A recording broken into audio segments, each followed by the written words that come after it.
Mau pemeriksaan BBLL ya. Jadi pemeriksaan BBLL itu alatnya ada alat untuk mencatat, ya, untuk mencatat, stetoskop, termometer, pita ukur, hammer reflex, pengukur panjang badan dan berat bayi. Ini bisa pakai ini, berat badan bayi bisa pakai ini. Sarung tangan bersih, dalam tempat, sarung tangan, pen light, sama jam detik. Udah. Yang pertama itu tahap interaksi, baca catatan ini dan medis kuliah, baca catatan keperawatan dan medis kuliah. Jadi kita baca dulu catatan klien pasien ini tuh dia ada kayak ada kelainan atau enggak. Biasanya kalau kelainan kan kita udah bisa kelihatan tuh, berarti nanti yang harus didalemin pemeriksaannya yang mana. Tapi karena ini bayinya kita bayi normal, jadi catatan keperawatannya baik semua ya. Kita langsung minta sama tahap orientasi sama ibunya. Jadi kita bilang sama ibunya, selamat pagi Bu, pagi ini kita akan melakukan pemeriksaan pada bayi. Biasanya juga kalau pemeriksaan bayi ini ibunya itu masih di ruangan ibunya, kalau anaknya kan ada di ruangan anaknya kan, jadi kayaknya nggak ada ibunya itu. Terus yang kedua,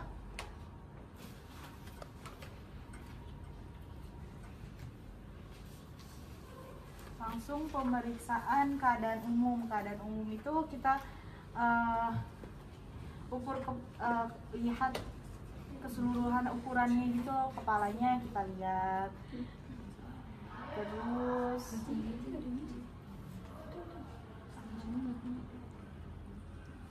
jadi kita ukur, ini kan ada, kalau untuk penjelasan itu ada yang di sebelah sini. Ini tuh lengkap semua nih tuh. Cara-caranya tuh lengkap. Tapi untuk lembar penilaian nanti tuh ada di sini. Jadi kalau kalian mau lihat cara ukuran keseluruhan kepala itu gimana sih? Nah, ada di sebelah sini. Ada yang di prosedur praktikum. Jadi pertama kita kayaknya ini aja deh. Nah, pertama kita lihat dulu bayi ini keadaannya kan udah normal. Terus kita langsung mulai untuk pemeriksaan. Yang pertama itu pemeriksaan lingkar kepala, terus lingkar dada, sama panjang, terus berat.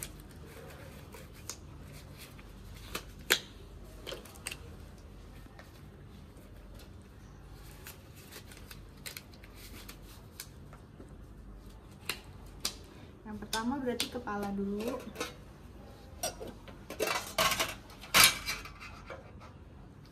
Ukur kepalanya itu dari sini, dari ini kan gak ada alisnya ya.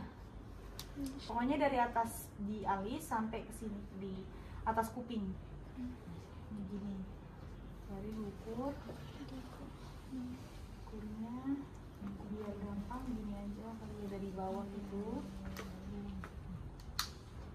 Terus ini atas alis ya, ukur. Ini panjangnya 6,5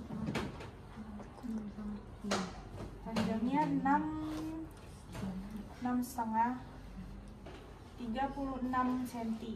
Kalau 36 cm itu berarti dia normal. 36 ya gitu.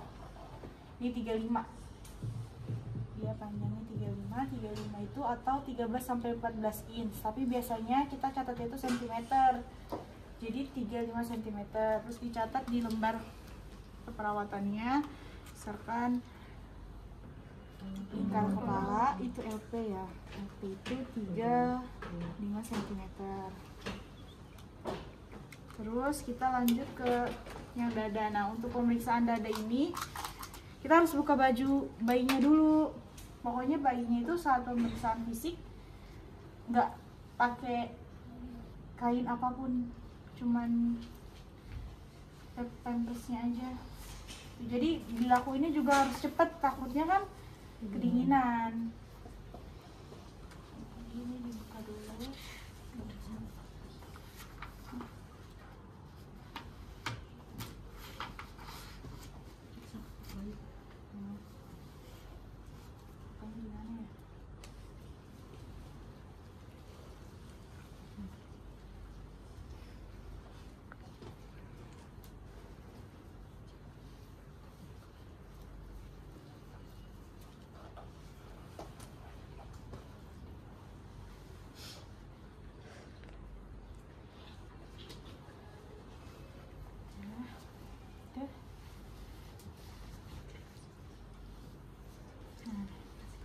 Ini seharusnya dia pakai ini ya, pakai popok.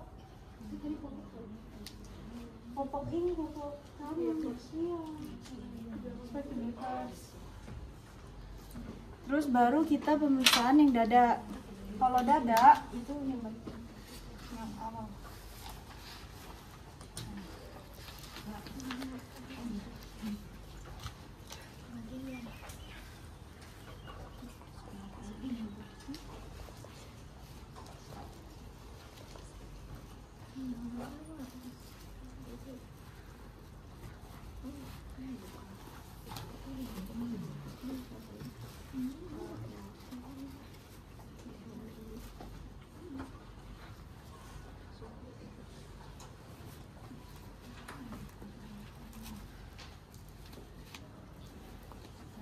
Ukuran dada di atas puting susu. Ini di atas ini dia. Caranya juga sama. Ini ya. Di sini. Terus tangannya nggak usah diikutin ya, jadi dadanya aja. Nah, di atas puting susu. Ini seharusnya kayaknya harus 2 orang deh. Kalau kita pas, nah di pas puting susu gini ya, kita ukur ini 31. Kalau 31 berarti dia masih normal. Dia berarti 12 sampai 13 inch. Nah, baru kita catat di sini tadi. Ini berarti LD-nya 31 cm. Habis itu yang kedua panjangnya. Panjangnya sama panjangnya itu dari bagian atas kepala. Kepala kan ada pucuk kayak gitu kan di atas. Nah, itu di atas ini sampai bawah tumit. Jadi nggak jari. Bawah tumit doang. Nih, tumit kan ini nih, yang benjolan itu. Terus kita lihat ternyata 47 panjangnya. Panjangnya 47 normal. Di sini 45 sampai 53. Pokoknya kalau mau jelas sambil buka modul aja deh, soalnya itu jelas banget. Berarti 47 panjangnya 47 cm. Terus yang kedua berat badan. Berat badan pakai timbangan ya. Dan ini ambil bayinya terus kita pindahin sini. Sudah gampang aturannya. Terus kita ukur, tekan aja. Di sini biasanya berat badan bayi itu kan dia normalnya sesuaiin sama tinggi badan, ya kan. Nah, misalkan ini berarti dia beratnya 6 kilo kali ya. Sekarang berat badannya ini kan baru lahir ya, mungkin sekitar 3 kilo ya. Apa namanya? Berat badan 3,2 cm kilogram. Terus selanjutnya kita pemeriksaan suhu. Pemeriksaan suhu kita angkat lagi. Suhu itu sebenarnya ada yang oral sama ada yang aksila ya. Kalau yang aksila itu kan, kalau yang oral ini kalau di modul sih nggak dipakai karena di modul oral.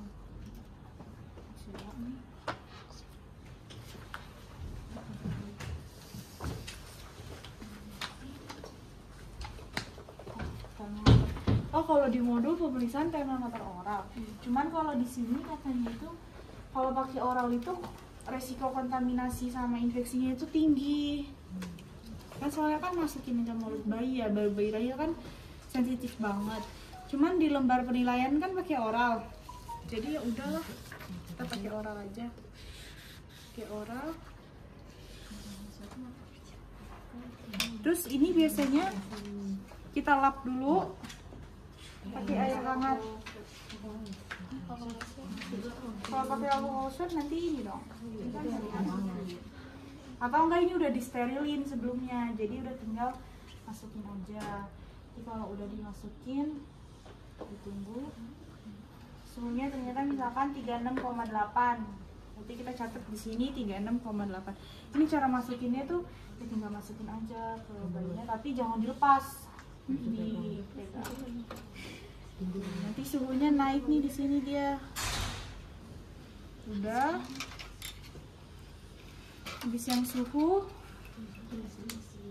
Ayo suhunya kita tulis, suhunya 36,8 derajat Celcius. Terus pernapasan. Kita pernapasan sama kan, pernapasan udah pernah belajar ya. Tadi kan alatnya ada jam detik. Kalau ada jam detik, pakai jam detik. Kalau nggak pakai jam tangan kita ukur pernapasannya berapa. Lihat aja dia selama 1 menit. Pokoknya ukurnya selama 1 menit. Terus frekuensinya sama irama. Kalau irama kan berarti kita harus dengerin ya. Pakai irama berarti kita harus pakai stetoskop. Jadi kita sambil dengerin iramanya, sambil ngitung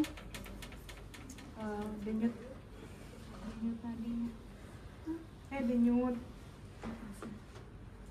dada, pernapasan dada.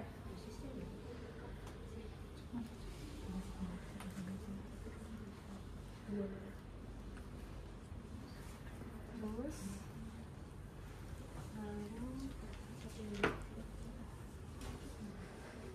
pas kita dengerin iramanya, baru sambil hitung pernapasannya. Nanti kalau udah, kalau nggak ada wheezing, nggak ada stridor, nggak ada yang aneh, normal, kita catatnya normal.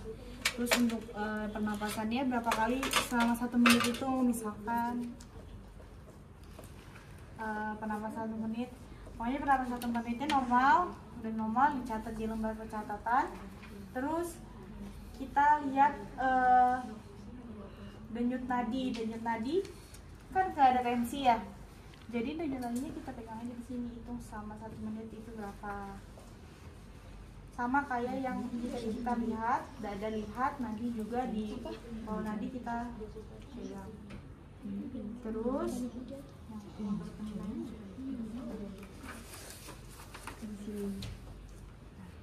begitu. Tadi yang di kepala itu ada yang namanya satura sama moles.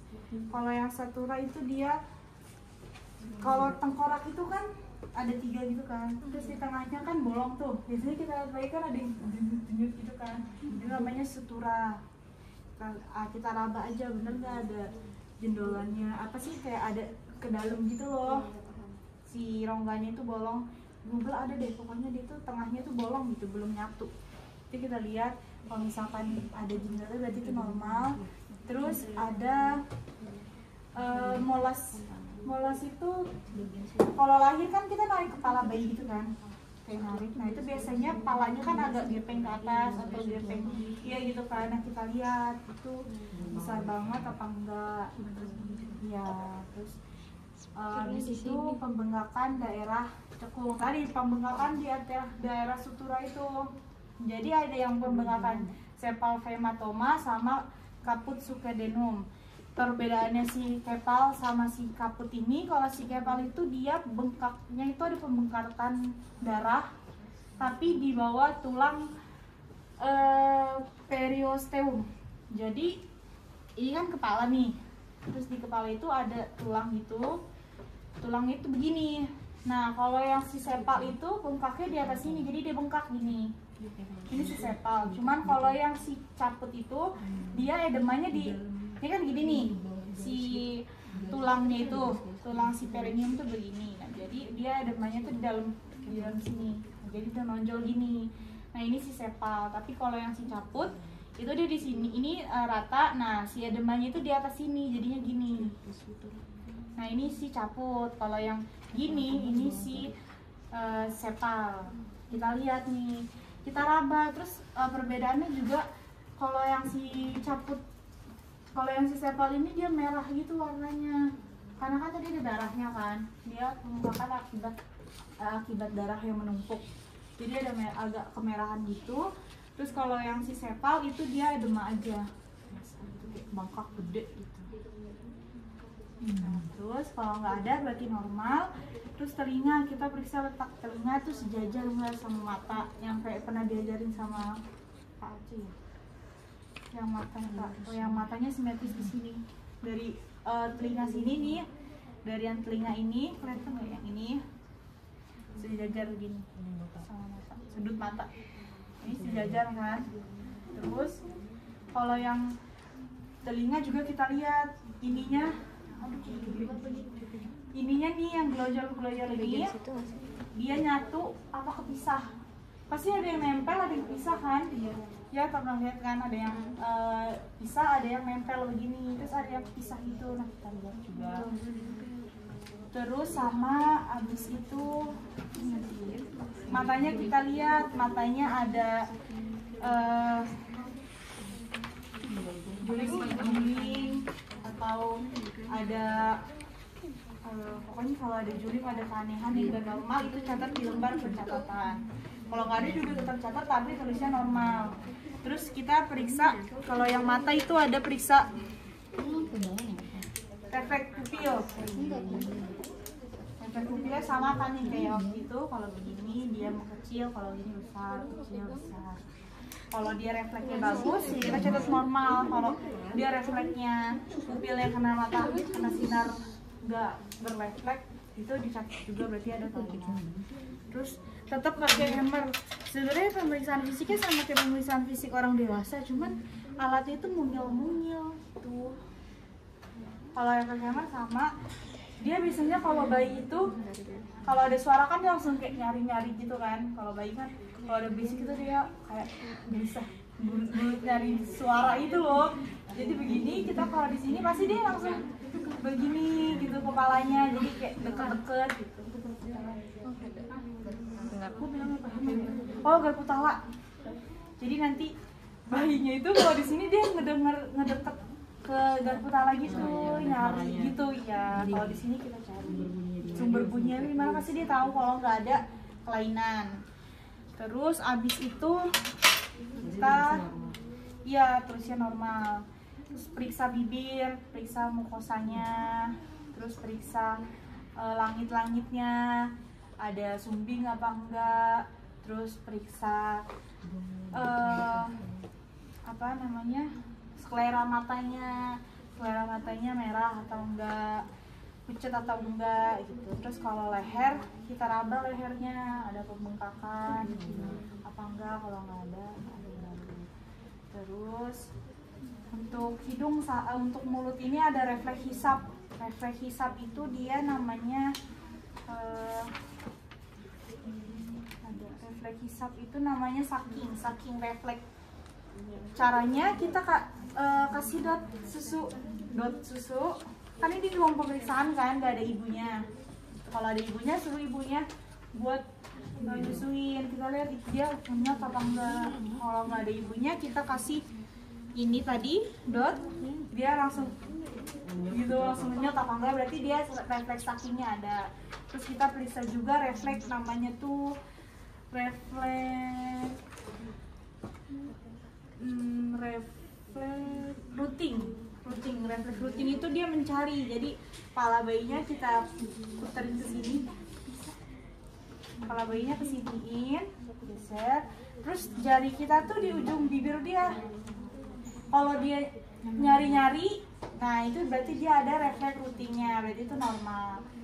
Kalau yang refleks grabs itu dia mencengkram. Jadi ini tangan dia, tangan bayi, kita mekarin gitu, terus kita taruh di jari dia. Kalau dia genggam berarti refleks grabs itu ada, tapi kalau dia enggak, ya berarti ada. Terus kalau yang Babinski, yang kakinya begini, kita ini gede banget ya, serem begini. Kalau bayi kita giniin tuh biasanya dia kakinya mengucuk gitu. Tapi kalau kita pegang jarinya dia bakal mekar. Tapi kalau kita giniin dia bakal uncup. Tapi kalau kita pegang jarinya langsung gini gitu. Kalau pegang jarinya itu, kalau semua refleksnya ada berarti dia normal. Terus habis itu pemeriksaan dada, bentuk dada kita lihat simetris apa enggak, raba ada edema atau enggak. Hah? Edema tuh bengkak. Ada bengkak nggak? Ada bengkak atau tidak? Ya, ini Oke, di daerah dada. Di daerah dada. Terus putingnya, bunyi nafasnya kita dengar ada kayak suara merintih gitu apa enggak? Ya. Terus adanya ictus cordis. Ictus cordis itu denyut yang bisa kita raba tanpa pakai stetoskop. Adanya di sela iga 5 deket media deket media. Kalau kita kan pasang NGT apa tuh namanya? EKG. Kan ada sela iga 5 dia di sini sebelah kiri terus sela iga 5 itu bawahnya tuh jantung, jadi kita bisa ngeraba gitu. Kalau bayi kan masih tipis kan, jadi kita masih bisa ngeraba nih kalau ada jantungnya. Terus kita lihat ya iramanya normal apa enggak. Pokoknya di sela iga 5 di bagian kiri. Udah gitu bahunya, lengannya, kakinya kita hitung jarinya jarinya 5 apa enggak, kurang atau lebih. Jari kaki juga kita ukur. Terus panjang kaki, ini dia panjang kakinya kayaknya sama ya, cuman dia ini agak nekuk yang sebelah sini. Tapi ini kalau lurus sepertinya sama deh. Tapi kalau enggak, itu kita catat di lembar pencatatan. Tangannya juga kita ukur, sama enggak nih panjangnya. Kalau sama berarti sama, enggak sama kita tetap tulis di lembar pencatatan. Terus untuk sistem saraf tadi yang refleks-refleksan. Untuk perut juga ada yang namanya kontur. Kontur itu edema perut. Kalau tadi kan dada, kalau yang perut berarti edema kontur. Perut itu edemanya bener-bener gede, gede banget gitu. Kayak orang bengkak perut tapi gede banget, itu kelihatan banget kalau bayi gede gitu. Itu namanya ada kontur. Kalau dia ada kontur tulis di lembar pencatatan. Habis itu untuk kelamin, kalau kelamin berarti harus buka pempes ya. Ini kita buka pempesnya dulu. Sebenarnya ini mungkin kita praktek ini masih banyak yang kelewat ya, cuman kalian baca-baca aja di itu modul, siapa tahu ada yang kelewatan. Nanti kalau misalkan ada yang mau nambahin, kita tambahin. Terus kita buka situ, kita lihat. Kalau cowok ngelihat testisnya itu kita lihat nih, ada penyakit bayi baru lahir tuh dia nggak punya lubang kencing, jadi harus dibuat sama dokternya. Biasanya kalau dia nggak punya lubang ini, skortumnya itu gede sebelah. Skrotumnya itu gede sebelah.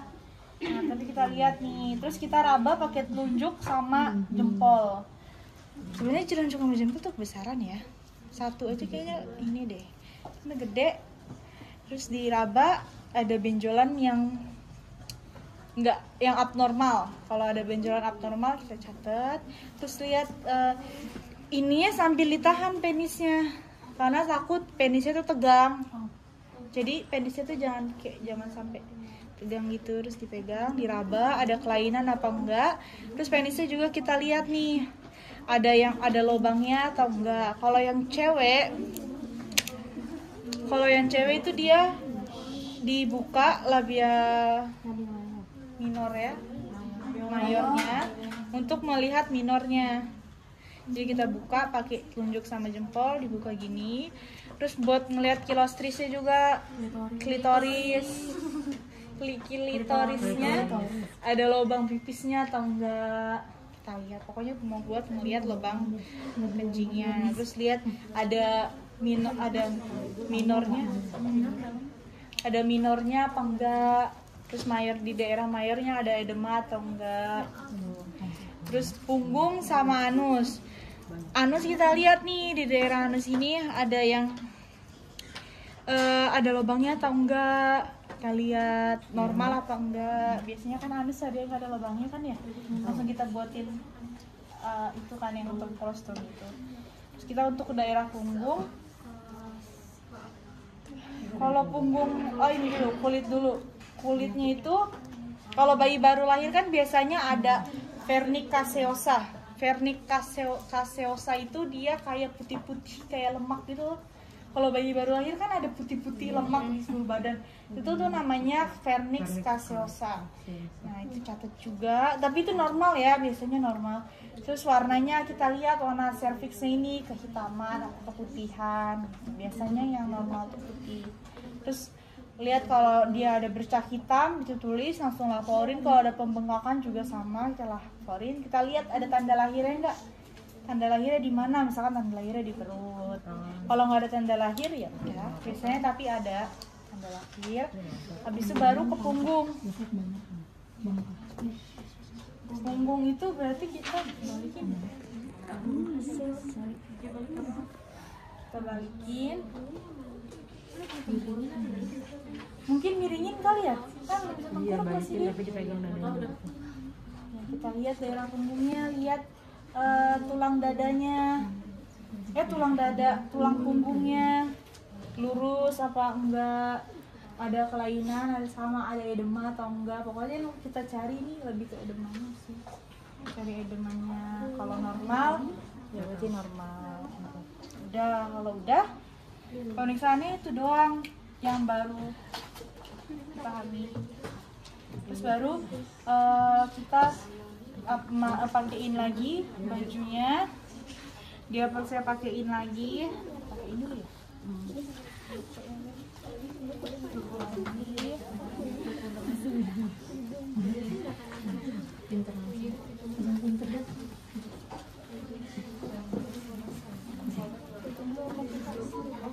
Oh satu lagi refleks, namanya refleks Moro. Refleks Moro tuh refleks kejutan. Jadi kalau misalkan kita buat aja suara yang agak bising, nanti kalau bayinya kaget itu berarti refleks Moronya dia ada.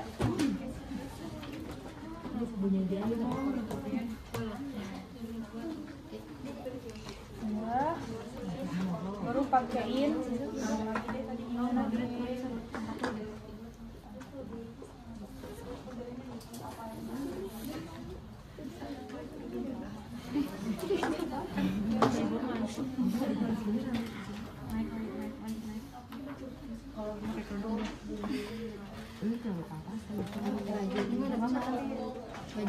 Nggak pakai baju ah.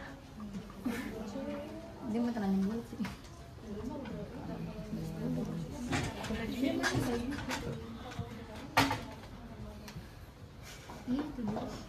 Kita pakein baju dulu.